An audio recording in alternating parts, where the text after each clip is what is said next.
welcome back to my channel. Or if you're new, my name is Jennifer. Welcome. Today we're going to talk about my March wrap up and the book statistics of how many books I read, how many stars I gave, and all of that for the month of March. I do have my laptop here to provide a few more statistics this month and to talk about all of the books I read. So let's start out and say this is a very much better month. And then February, I only read 3 books. I DNF'd so many that I maybe got halfway through and they didn't, or didn't like them from the beginning. So this is a very much more productive and enjoyable month. I actually ended up finishing 12 books in March, which is so exciting and so awesome. It's probably the most books I've read in a month. I'd have to go back and check, but if it's not the highest, but probably the second highest for sure. So this is a way different month for the month of March. So I have a lot more things to talk about, books to talk about, and everything that I read. So like I said, I read a total of 12 books. I read a total of 3,774 pages. My average star rating was a 4.17. So I had 3 5 stars, which is amazing. 3 4.5 stars, 3 4 stars, 1 3.5, and 1 3. And so on top of that, I only DNF'd 1 book for the month, which was at the very first day of March, which is really funny. And we'll get to that reason why and what book that was here in a little bit. But I wanted to just share that I only DNF'd 1 book, which is so much better than the month of March, for sure, for absolutely sure. So yeah, so I thought that was very funny, very excited. I ended up reading 5 middle grade books for celebrating middle grade March and supporting that readathon and that community, which is a lot of fun. And then I listened to 2 audiobooks and then I read a lot physically. I had 3 books checked out from the library that I read. So let's go ahead and jump into all of the books that I read for the month, which is very exciting. Let's start off with the very first book that I read and finished is The Ghostwriter. I checked that one out from the library. That one is by Julie Clark. I did really enjoy this one. I ended up giving it 4 stars. It is about a woman that is a ghostwriter for a bunch of different authors, and so she goes on the blacklist because she shares her opinion on one of the authors that she ghostwrote for and got a lot of backlash and nobody wanted to hire her. But her, at the time, nobody knew, but her father requested her as a ghostwriter to write his next novel. And so she agreed because she couldn't get any other work, but it was only kept a secret for a long time that she was his daughter. Well, he's suffering from a disease, and so he's having a trouble writing, and so the story unfolds from there of what actually took place. And it's yeah, so I'll go ahead and not spoil too much of it, but yeah, it was a great read. I did really enjoy that one. I'd read more by the author again. The next book that I want to talk about is The Keeper of the Cities Unlocked. This is book 8.5. And the series, I did listen to this one on audio. So this is one of the audiobooks that I listened to, but I also have it physically. A very chunker of a book. So those audiobooks are always very long, but very enjoyable.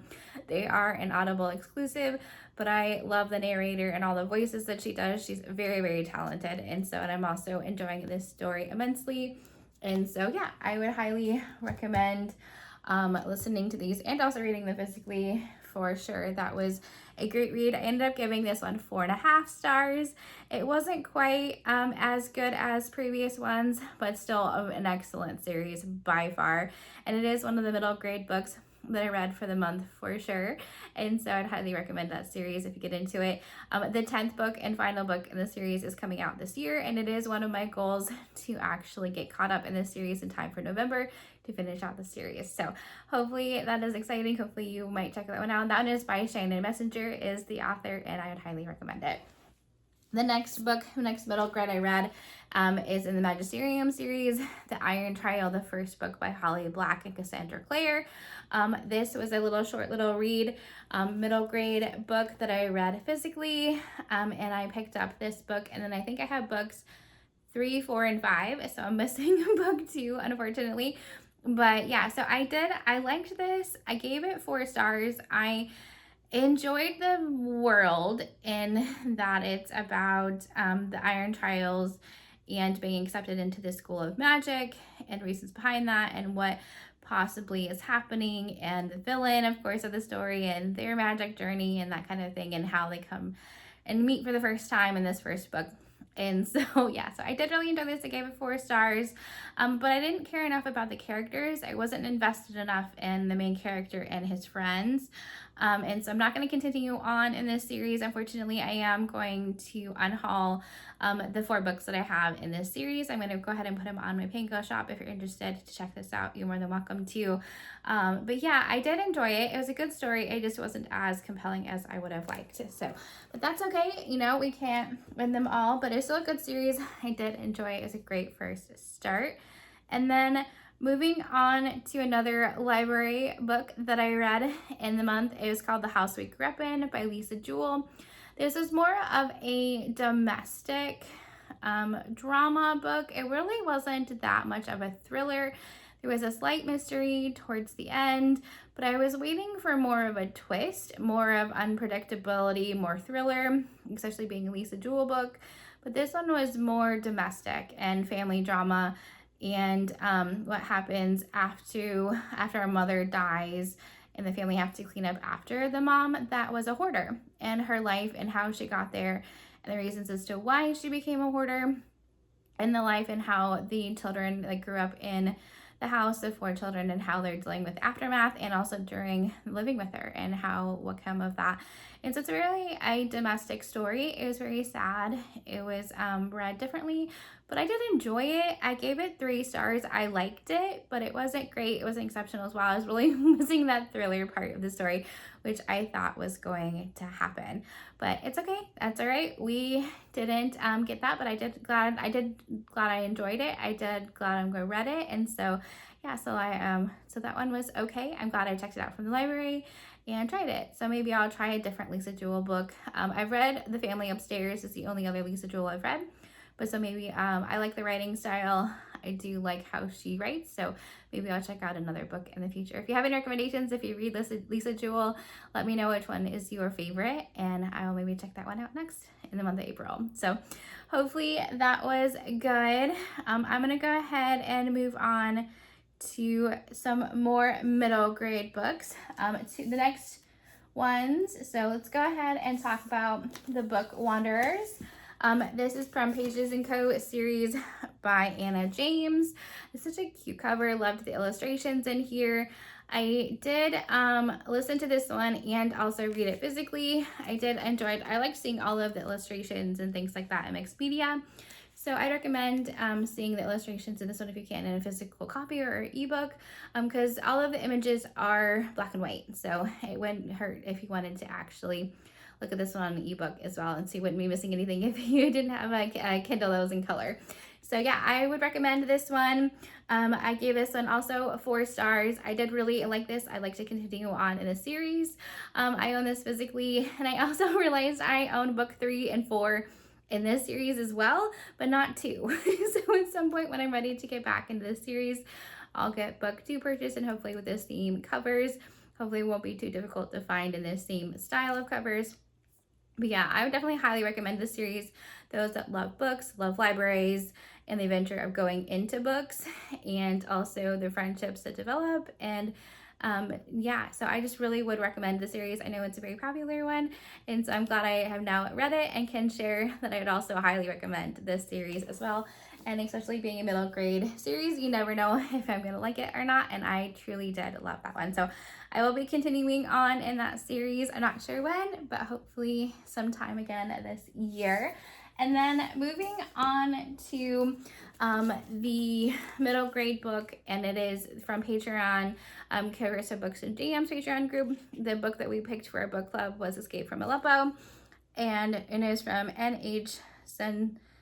Senzai. I'm sorry if I butchered that, but yeah, so hopefully that was good. I did really enjoy this one as well. I gave this one 4.5 stars. It had a lot more about the political climate, the cultural climate, what was going on during this time of upheaval in the Middle East, in the Syria and surrounding countries in the Middle East. And so yeah, Nadia ends up getting separated from her family when they flee during some bombings. And so she has to make a journey to meet back up with her family at the Turkey border. And the friends that she meets, the relationships she develops, and if she makes it or not. And so I really did enjoy this one. Again, this one is a middle grade.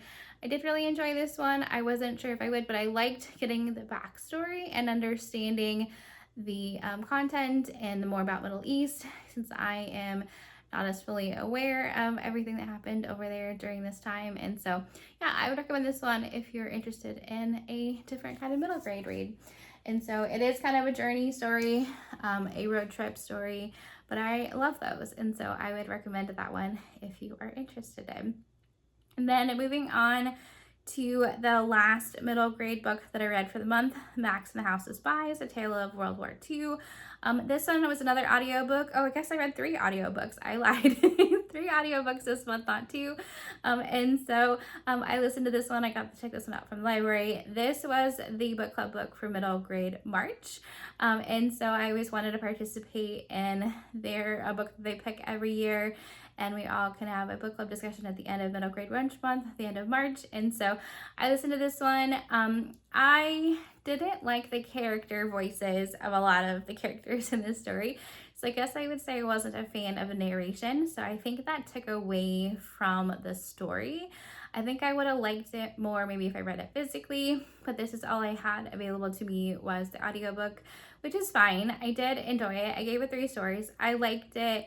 I'm not going to continue on. There is another book in this duology. Maybe continuing on, I'm not sure, but I know there's only 2 books out right now, but I'm not going to continue on. I'm not interested enough, but it was interesting. It was set during World War II, and about a boy that was transported from Germany, from Berlin, and to stay with a family in London. And so he lives with them, and then he decides he wants to get back to Germany. So he goes into some spy training, and hopefully he can then make it back to Germany to be a spy. And so what does that mean? What does that look like? And he is a Jewish boy, and the family that he goes to live with is also Jewish. And so what does that mean culturally, and being, during that time of World War II, and especially all over the world. And so I recommend it. I liked it. People say that the second book is much better. So if you did read the second book, let me know if that one is much better, if I should read it or not. But yeah, so I liked that one. That one was an okay read. It was a 3-star from me, but that's okay. And then moving on to the third audiobook that I listened to, I did check out the Unselected Journals of Emma and Lion, Volume 1. I did check out this audiobook from the library at Krista's recommendation. She was saying the series is so good, and so I wanted to see what all the hype was about, if it was something that I would like. It's set during the Regency era about a woman that kind of under mysterious circumstances goes back to live in the house. And then she's supposed to be inheriting the house and the fortune and the money from that estate. But in the end, I think it's her uncle has taken over control and has dwindled down their finances. And so what does that mean? What happened to this mysterious guy that she talks about and that she's missing most dearly? And so it's great. It's humor. It's good. I just don't think I'm a fan of Regency, which is fine in that type of era. We all have eras that we liked, but it was very funny. It was very compelling. It read really quickly. And so I love a good, quick audiobook. It kept me entertained the whole time. So I did give it 4.5 stars. I am still undecided if I should continue with this series or not. There are just so many other books out there that I am more interested in reading and listening to. But if you think it keeps getting better, please let me know, and I will check out the next volume, the next journal entry, if you will. And so if I need to continue, please let me know. Otherwise, I'm going to go ahead and continue on and reading other books. But yeah, I'd recommend it. If you like Regency era, if you like independent women, if you like a good humor, good story, I'd recommend this one. And it's like talks about books a lot in the story, so I'd recommend it if those all sound interesting to you. So I liked that one as well. And then moving on to one last library book that I have here. It is The Invited by Jennifer McMahon. And so this is the second book that I have read by this author. I read The Children on the Hill by her and loved it. And of course I was an institution book. This one is about a couple that decides to buy land and then build a house on it. But then there is history to do with witchcraft and just during that era, and people not believing and trusting in others, and family drama and domestic issues, and the mystery of a mother that goes missing. And so all those combined in those different families and how they're intertwined in this story. It is a spookier read. It is not that thriller. It's more domestic than that. And so there's a few kind of creepy moments, but nothing too outlandish. I did guess the ending is the only thing that is my hesitation with this one. I liked it. I ended up giving it 3.5 stars, but I didn't love it. And so since I also guessed the ending, there wasn't enough mystery or thriller or creepiness to me to warrant it to be rated any higher than that. I liked it, and so I'm interested in checking out more by this author, but it's going to depend on if I like that type of story or not, if I'm interested in the story, because I got kind of bored, I realized, about halfway through when nothing was really happening. There wasn't enough intrigue or creep or thriller factor, and so I need something more to hook me in, something to keep me guessing and wanting to keep reading. There just wasn't that for me. It was kind of a slog, and I should realize when I don't want to pick up a book, if I want to just keep going and not want to continue, then maybe I should pick up something else. Maybe I should DNF it, because if I'm not wanting to pick it up and continue reading it, then that's not a good sign for me anyway. And so I got to consider that when I'm reading books, that if I am taking a long time to read it, not wanting to pick it up, then maybe I should move on to something else. But it was good. If you like the idea of witchcraft and the mystery of a mom going missing and what happened to her, and a small town, and the building of a house, and using artifacts from horrible circumstances, then maybe this might be an interest to you. But I liked it. It was good. And so I will get that one taken back to the library for sure. Let's go ahead and talk about actually the one book that I ended up DNFing at the very beginning of the month on March 1st. This was going to be my nonfiction book for the month. This is a series of science fiction short stories, and it has a lot of different stories in it. It is pretty long, but I was willing to commit to a couple months of reading this for my nonfiction reads every 10 pages a day. But unfortunately, I got to the first story and it just dragged on. And I think it was also because it was written a long time ago. It might have been a classic. I just was not compelled to read it. So I skipped to get another story and then another story further on. And I just not interested. Unfortunately, it's not my type of science fiction that I'm interested in. I don't know if it's because it's too much like classic and I want more modern science fiction. I'm not sure. I'm not as versed in science fiction as maybe I want to be, but it's just not of interest to me. So I ended up DNFing this on the first, which is kind of sad. But it is what it is. You know, you don't know until you try it. And so, yeah. So, and then after that, for my actual nonfiction read, I finished Soundtracks by Jon Acuff. This is the first by Jon Acuff that I have read, and I really did enjoy this. I had many highlights, many interesting takes from this, and it talks about soundtracks and the negative things we tell ourselves and how we can turn those negative repeated thoughts into positive soundtracks, you know, positive thinking, and how the more positive we think, the more things are like to happen, more positive things we'll notice. And so I did really have some great takeaways from here. He recommends doing a series of affirmations in the morning and night. And so it's something that I'm definitely considering doing as part of a daily challenge. And so we'll see if I choose to move forward with that. But I have definitely taken away the thoughts we tell ourselves really impacts how we feel and how we interact with the world. And so if we think negatively, then we're going to act negatively and we're going to get negativity in response. And so thinking positively, and so has really helped me in thinking through some of the challenges that I've had lately in life. And so I'd recommend this if you do also do overthinking, negative soundtracks, telling yourself you can't do something. And so I'd recommend this one if you're interested. It is a shorter read, which is great. It read really quickly, and so I'd highly recommend this one. And so yeah, I did get another book by Jon Acuff as a nonfiction read. And so if you're interested, I will have a book haul here in the next couple weeks coming out with the next some nonfiction books and additional books that I purchased in the month of March. And so stay tuned for another book that I got from this author. So I definitely loved his writing style and his messages and his actionable steps, and so I loved that. So I'd highly recommend that one. I gave that book 5 stars, so that is the second 5 stars that I gave. And so yeah, so moving on. Oh, actually, this, I don't think I've talked about my other 5 stars yet. That's funny. I did the last 3 books are all 5 stars. That is too funny. Anyway, so the next book is A 7-Year Slip by Ashley Poston. This was randomly selected from my Blacklist playlist series that I'm doing. And so I would highly recommend this one. It was very good. It plays with time and an apartment that will take people back 7 years into this romance comedy series. It was funny, it was sad, it was heartbreaking. It did make me cry at one point. So I think that's a good equation for making it worth a 5-star read. And so I'd highly recommend Ashley Poston and The 7-Year Slip if you have not checked it out yet. Sounds awesome.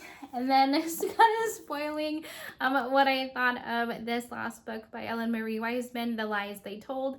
This is her latest release about Appalachian Mountains and immigration from Germany and going to stay with relatives and supporting a gentleman's family and his 2 kids. And so she goes to help them on their farm up in the Appalachian Mountains. And what happens when the government wants to steal their land from underneath them, and then takes their kids away, and what happens because of a result of that. And it is very heartbreaking, very sad. I gasped at one point, did not see something coming. It was a good twist. Ellen Marie Wiseman is not disappointing me. This is very good. She's a great writer, keeps you engaged the whole time, and it's a total opposite of The Invited, in that I read this, I think, in 3 days, versus another one was over a week, if not longer, might have been longer. And so I would highly recommend Ellen Marie Wiseman, not just for historical reads, but just a good overall suspense, twist, compelling read. And you learn things along the way, as it talks about the eugenics movement and sterilization of women because they thought that they were incompetent or alcoholisms or not good parents or just like feeble-minded, and just like that, how that happened during the 1930s. And so it was very heartbreaking, very sad, but a very compelling read. I'd highly recommend this one. This is a 5-star prediction book, so unfortunately I spoiled what I'm gonna give it or not, if it's a 5-star or not. That's okay. This is a follow-up wrap-up for the month of March. So as you see, it was a really good reading month for me. And so I had a wide range of books that I liked, loved, and then absolutely highly recommend. And so, yeah, those are all of the reads, the 12 reads that I either listened to, got from the library, read physically, really enjoyed, had a great month. Middle grade March really helped with that, being some shorter books, some easier reads. But yeah, I highly recommend middle grade March and reading middle grade at any point in time. I love the stories, and so hopefully we have another great reading month in the month of April. In the chat down below, if you want to share your favorite read from the month of March, or how many books you read in the month of March, I'd love to talk and have a conversation with you down below. But if you're not feeling chatty, let's do some kind of house emoji. There was a lot of domestic books and a lot of family drama in this actual wrap up this month, so it's kind of a trend. So hopefully you enjoyed this wrap up, this longer wrap up than normal, because I had so many books to talk about, so many great things to recommend. So hopefully you had a great rest of your day. Thank you for watching. Bye.